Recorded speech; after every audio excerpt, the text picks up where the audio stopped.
For the state, the people you see before you are members of parliament elected in Kisii region under the Kenya Kwanza umbrella.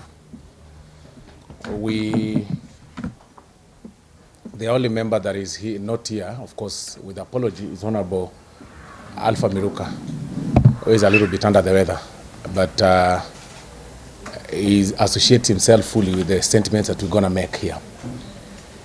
We are here to make a statement in regard to now the top story in the country about the arrest of one Margaret Nyakango, the control of budget of this country. And I want to say it from the onset that we have realized, and upon keen observation in the recent past, not just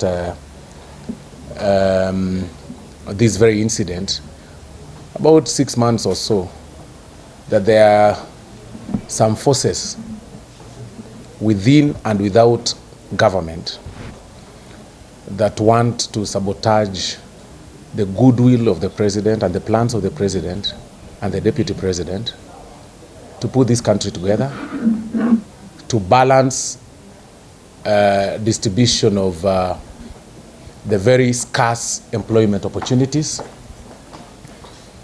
and also to, of course, create, to also distribute resources or development resources across the country. We've realized that in the past 6 months, we have had some people deliberately and with acts of impunity who are hell-bent to sabotage the president. That at any given time when His Excellency the President is out of the country and His Excellency the Deputy President is engaged on official duties like it were in recent past, he's been the Deputy President who was in charge of the country has been very busy on mitigation of the El Nino rains across the country, on the damages and everything that he's been doing to mitigate the El Nino rains across the country. There are people within and without government who are hell-bent to make sure that there's sabotage and bring disunity among the government officials. And unfortunately, they are skewed towards some regions and some quarters. And as leaders, we've got to speak out. And then specifically, the issue of Margaret Nyakango, and also the CEO of Bombers of Kenya, one Mr. Peter, who was also ousted last week, is also a son of a particular region, and in particular Kisii region. People had to wait when His Excellency the President had a conference and a seminar in Tanzania. And then that report came out again about Peter. This time around, the President has been away. The Deputy President has been engaged, and they decided again, they strike again on Margaret Nyakango. I want to tell the independent bodies like the EACC not to allow themselves to be used to settle some, I don't know whether it's political scores or it could be some, personal interests, to kill careers unnecessarily. And we want to tell them that we know them by their names. We know those people who are pushing such evil acts. Because the president is working around the clock to make sure that even on employment, even on balancing regions, in terms of people who feel that there is a particular region, there is a particular community that shouldn't be in government. We want to tell them, and that is why we sat here today, that that region, and indeed every region in this country, have their leaders. And as representatives of the people, we will speak out and we will call them out. We have to defend our people. Because on Margaret Nyakango, call it whichever name you want to call it, but we will tell you today, as people who also support the president, that this is total witch hunt. There is completely nothing criminal in as much as the matter is in court, and one would say that we are engaging or swimming in the waters of sub judice. That is neither here nor there. We are not discussing the content of the case. But it is rather surprising that Margaret is being charged. One, when she's engaged in an official duty in Mombasa. She's been in Nairobi all through in her office.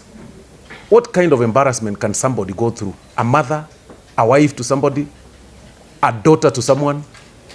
You can't hold somebody when she's holding. Couldn't you even respect the huge amount of money that the public, through taxes, were able to sponsor that very event? Because the event that she was holding or leading was paid by the taxpayers' money, through the taxpayers' money.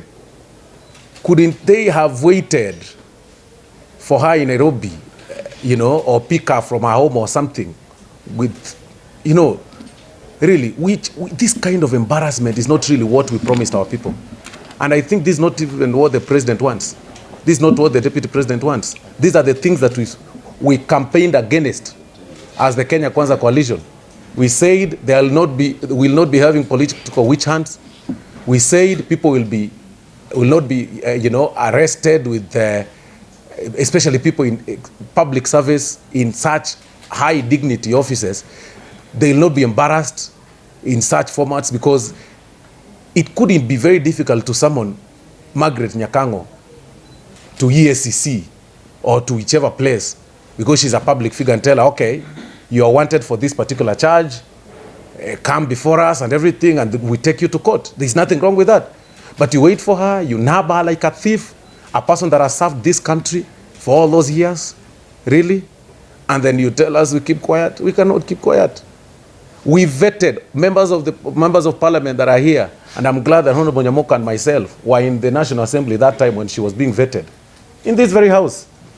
We passed her in this house in 2019. Oblivious of the, you know, the facts that are now being exposed now. It is the very same EACC that cleared her in 2019 and gave her a clean bill of health as she was being cleared. It is the same EACC, DCI that cleared her and gave her, you know, a certificate of good conduct in 2019. And then we debated. Nobody raised that issue in 2019. Not a single petition came before the floor in that very 2019. Why now? A matter of 2016. Your guess is as good as mine. It is because people believe that a certain community or some people from a certain region should not be in government. And really, that is wrong. And unfortunately, we have to speak out, because I do not think, and I have knowledge, because I am aware, that the president and the deputy president are not part of these evil plans by the very evil spirits within and without government. And at the right time, we'll call them out. We were here about 2 weeks ago where we raised issues about exams that we've been profiled as a community.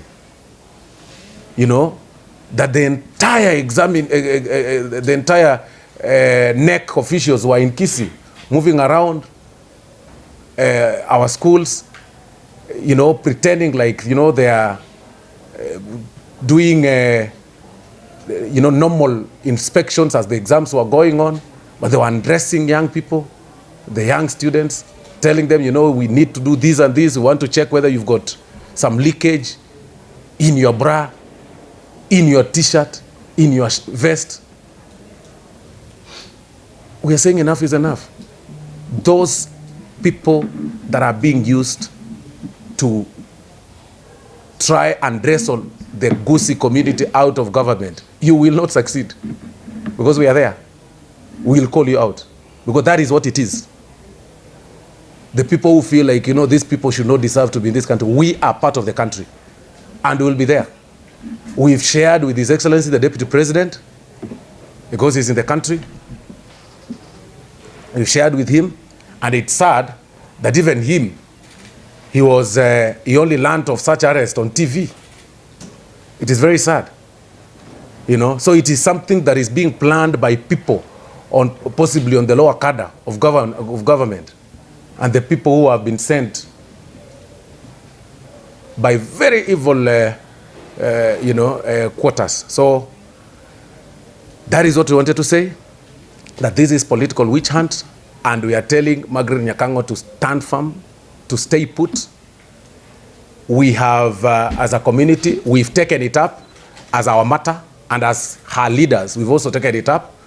We are going to have a battalion of lawyers to defend her in the court of law, because we know this is political witch hunt. You even had the charge sheet. They said Nyakango and 10 others who are not before court. I mean, really?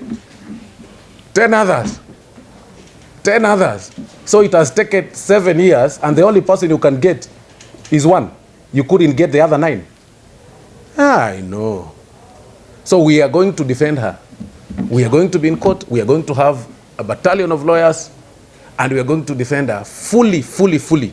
And going forward, we will not allow any person to target our region for such. Thank you very much.